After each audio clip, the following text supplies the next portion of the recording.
Maybe you should pull the fucking trigger. Pull the trigger. Ain't nobody gonna do for you. Hey everybody, it's cgrassgreen, here with a new video. Today, we're going to be talking about the common rebuttal to the idea of antinatalism, suggesting that it's merely the creation of a nihilistic worldview.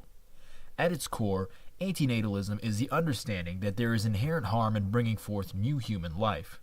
It is the forfeiting of any personal desires or hopes for a continuation of personal or species-wide posterity in the quest to eliminate suffering.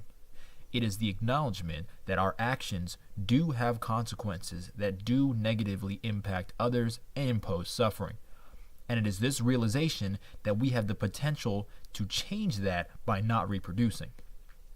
That is in direct opposition to the philosophy of nihilism, which argues nothing has any value, reason, or meaning.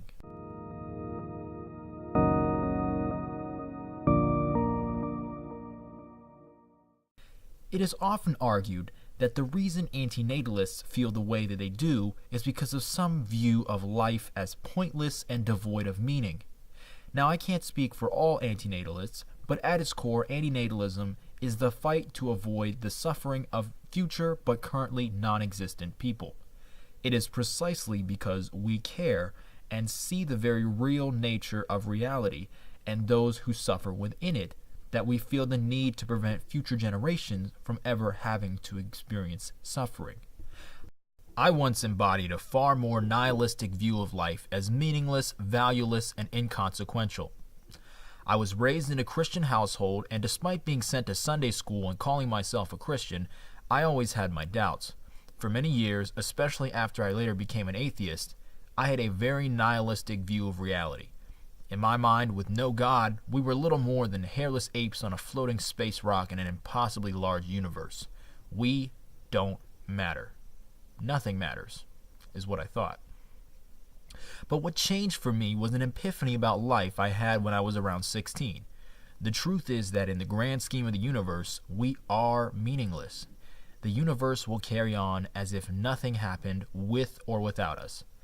But that isn't what gives life meaning. Whenever the cynicism and nihilism gets to be too much and it all seems futile, if the sky is clear, I look up. Now, even in the city, though you can't always see a lot, you can still see the stars. And I look up and see hundreds, possibly thousands of stars, and billions of possibilities. And it's easy to see that to the universe, life doesn't matter, that I don't matter. I'm a speck of dust in the cosmic time scale, an inconsequential blip. But I know that the only way I even exist is because sometime, somewhere in the universe, billions of years ago, a star exploded. Those heavier elements came to make the Earth, and after millions of years of evolution, after a single possible accident, eventually me. When I realize that I am stardust that is able to look up and ponder the existence of other stars and life, it does make me smile. Because although there is no doubt that my moment of joy in this realization doesn't even begin to make up for the immense suffering present in the whole of existence, I'm already here, and thus see that while I'm alive, it is an intense source of profound meaning. I could have just as easily been a cloud of gas floating through the universe, completely unable to even be aware that I existed, and while that may have been preferable for most, I am already here, and thusly aim to find meaning in my own existence. I know that reality sucks, and that life sucks. No doubt, sentient beings like ourselves would have been better off never having existed. And I know sometimes it all seems like too much and that it all doesn't matter. But remember this, life only matters because we make it matter. Our family, our friends, and loved ones are simply other upright walking ape creatures living on a small terrestrial planet orbiting a medium-sized star. The reason things have value, the reason things are important, and the reason we feel is because we choose to.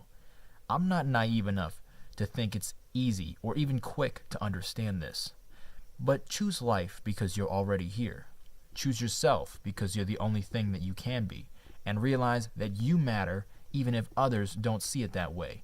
because it's not a constellation in the sky that gives your life meaning, but it's the smile you put on the faces of others and every sentient being's existence you help to make just a little bit less painful. An antinatalist is not a nihilist because he or she understands that the suffering of life is very real and that an effort can be made to truly help others lessen suffering and pain. This core acknowledgement defies the very suggestion that life is meaningless.